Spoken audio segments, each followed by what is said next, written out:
Assalamualaikum warahmatullahi wabarakatuh. Pada video kali ini bertemu kembali bersama dengan Bu Mega dan kita sudah masuk pada semester genap.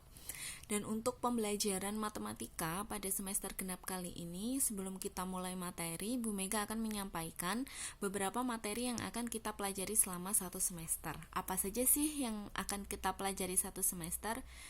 Yuk langsung saja dilihat. Jadi untuk satu semester ini ada 6 materi yang akan kita pelajari.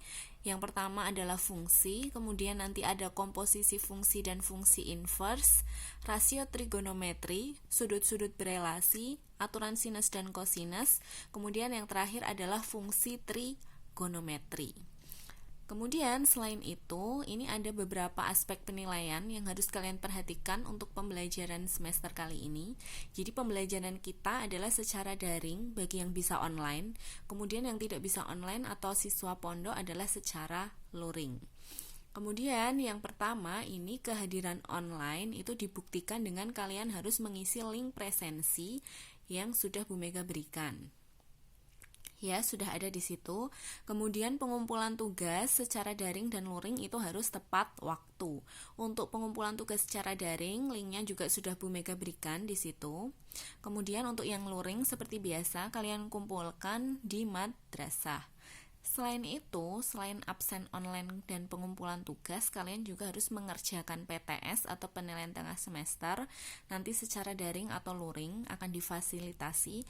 Kemudian juga kalian harus mengerjakan penilaian akhir semester, baik secara daring maupun luring.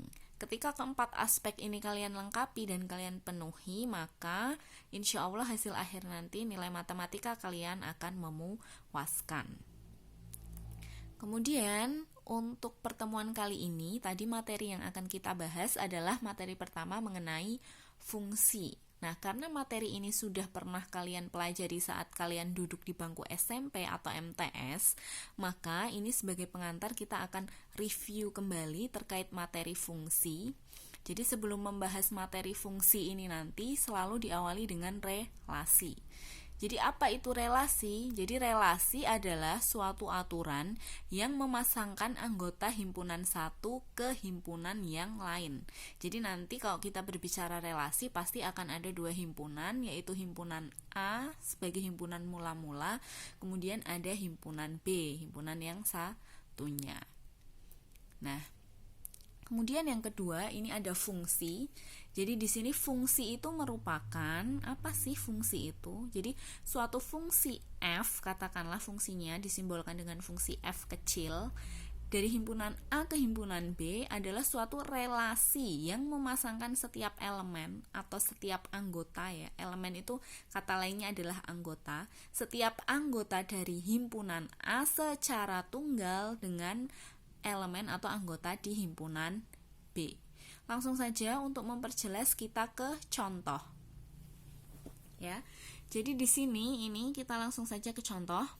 Untuk yang pertama ini merupakan relasi tapi dia bukan fungsi. Kenapa? Tadi kalau relasi kan aturan yang memasangkan setiap anggota di himpunan A dengan anggota di himpunan B.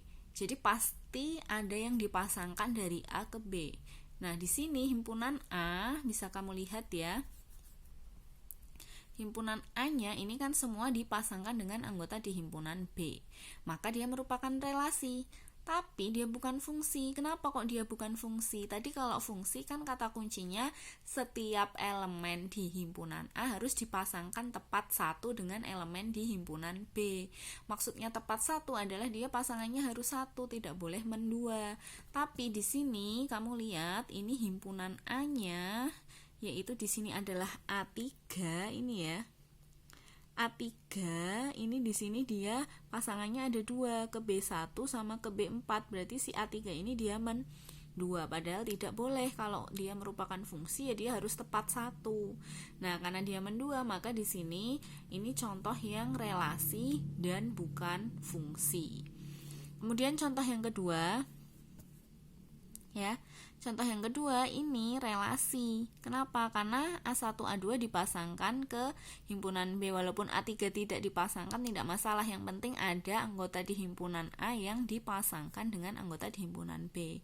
Tapi ini bukan fungsi. Kenapa? Karena kalau fungsi tadi kan definisinya setiap anggota himpunan A. Berarti setiap yang di A ini harus punya pasangan tepat satu. Setiap yang di A. Lah, A3 ini kan tidak punya pasangan. Nah, karena A3 tidak punya pasangan, maka ini bukan merupakan fungsi.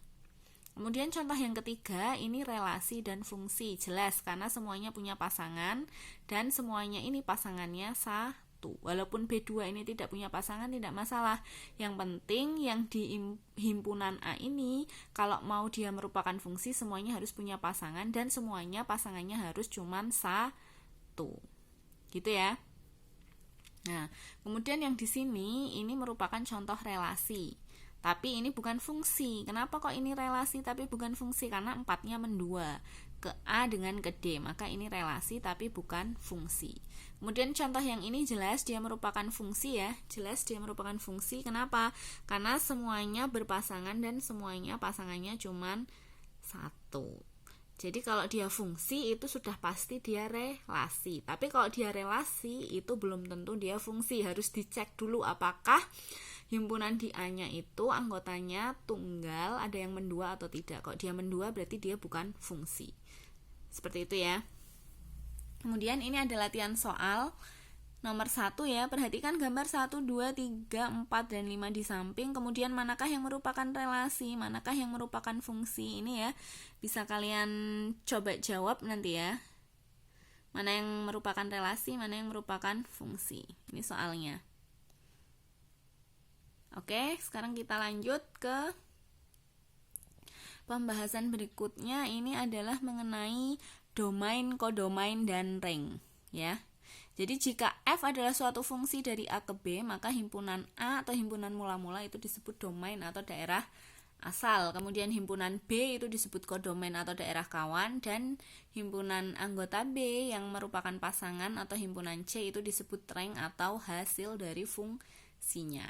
Aturan yang memasangkan anggota-anggota himpunan A dengan anggota-anggota himpunan B disebut aturan suatu fungsi. Jadi di sini ini F-nya, ini aturan suatu fungsinya. Himpunan A atau himpunan mula-mula disebut domain, maka disimbolkan dengan DF, F kecil karena ini fungsinya di sini fungsi F. Ketika nanti ini diganti G, maka di sini mengikuti DG.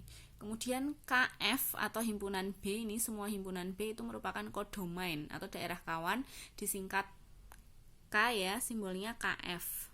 Kemudian yang berwarna pink ini, pink keungu-unguan ini dia merupakan ring atau disimbolkan dengan R, RF. Ring itu daerah hasil. Untuk lebih memperjelas kita kembali ke slide tadi. Ini ya. Jadi kita ambil contoh yang ini. Yang relasi dan fungsi. Tadi kan kodomain, kodomain ring itu kan kaitannya dengan fungsi ya. Berarti harus yang fungsi. Ini kita masukkan di sini. Ini merupakan relasi sekaligus merupakan fungsi. Domainnya adalah himpunan A. Himpunan A berarti ini semua, maka domainnya adalah A1, A2, A3. Kodomain itu adalah himpunan B. Semua himpunan B itu merupakan kodomain. Berarti di sini B1, B2, B3 dan B4. Lah kalau ring itu merupakan daerah hasil. Jadi yang merupakan pasangannya si himpunan A tadi mana? Pasangannya yang ada di himpunan A kan cuman B1, B3, B4. Maka ringnya adalah B1, B3, B4. B2-nya tidak termasuk karena dia tidak punya pasangan. Seperti itu ya. Jadi B1, B3, B4 itu ring. Himpunan B semuanya B1, B2, B3, B4 itu kodomain. Kemudian yang himpunan A semuanya A1, A2, A3 itu adalah domainnya. Ini tadi sudah penjelasannya itu. Maka latihan soal yang kedua adalah ada himpunan A, himpunan B, fungsinya fungsi F. Silahkan kalian tentukan mana domainnya, mana kodomainnya, dan mana ringnya. Bagi yang daring, silahkan kerjakan di selembar kertas, lalu foto hasilnya dan upload ke link berikut yang sudah Bu Mega berikan di sini. Yang luring, silahkan kerjakan selembar kertas, kumpulkan ke madrasah 1 hari setelah tugas ini diberikan. Sekian ya untuk pembelajaran kita hari ini. Mudah-mudahan bermanfaat. Tetap terus semangat, tetap terus jaga kesehatan. Meskipun kita belum bisa tatap muka, tapi mudah-mudahan tetap terus semangat untuk belajar. Sampai bertemu kembali pada video selanjutnya. Kurang lebihnya Bu Mega mohon maaf. Wassalamualaikum warahmatullahi wabarakatuh.